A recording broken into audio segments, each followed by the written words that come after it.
ਵਾਹਿਗੁਰੂ ਜੀ ਕਾ ਖਾਲਸਾ ਸ਼੍ਰੀ वाहिगुरु जी की फतेह।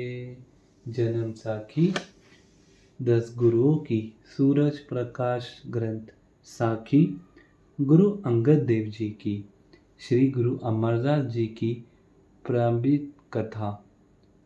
गांव बासरे के जिला अमृतसर में एक तेजबान बला क्षत्रिय रहता था। इन्हीं के घर श्री अमरदास जी पैदा हुए। श्री अमरदास जी जब जवान हुए तो निकटवर्ती गांव में घूम कर सौदा बेचते रहे। आप जी परमेश्वर के भय वाले थे। आप जी अपनी कमाई को सफल करने के लिए साल दर साल संघ के साथ मिलकर हरिद्वार तीर्थ स्नान करने जाया करते थे। वह स्नान करके पाठ पूजा और पुण्य दान करके अपना नेम पूरा करके वापस अपनी दुकान की कृत पर आ लगते। इस तरह करते हुए जब आप जी 20वीं बार स्नान करने के लिए हरिद्वार को जा रहे थे तो रास्ते में मेहंदी गांव में एक दुर्गा नामक पंडित के घर विश्राम करने के लिए ठहर गए। आप जी घोड़े पर टांग रख कर लेटे हुए थे कि पंडित ने आप जी के पाँव में पद्म रेखा देखकर कहा कि इस रेखा के फलस्वरूप आप चक्रवर्ती राजा बनोगे और आपके शीश पर छत्र झूलेगा। धन गुरु नानक। कुछ समय विश्राम करके जब गुरु जी वहां से चलने लगे तो पंडित कुछ भेंट देने लगे। तो पंडित ने कहा, महाराज यह भेंटा मैं आप नहीं लूंगा, जब आप बहुत समर्थ हो जाओगे तब लूंगा।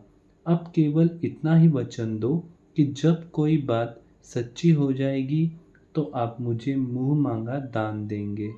गुरुजी ने कहा, अगर आपका यह वचन सच्चा हो गया तो फिर हम आकर मिलना, हम आपको मुंह मांगा दान देंगे। धन गुरु नानक। हरिद्वार से स्नान करके आप जी जब वापस आ रहे थे तो रास्ते में एक ब्रह्मचारी साधु मिला जो आप जी के साथ प्रेम करके बासरे के आ गया। 2-4 दिन इकट्ठा रहकर जब संगत करते रहे तो एक दिन ब्रह्मचारी ने पूछा, भक्त जी आपका गुरु कौन है जिससे आपने दीक्षा ली है?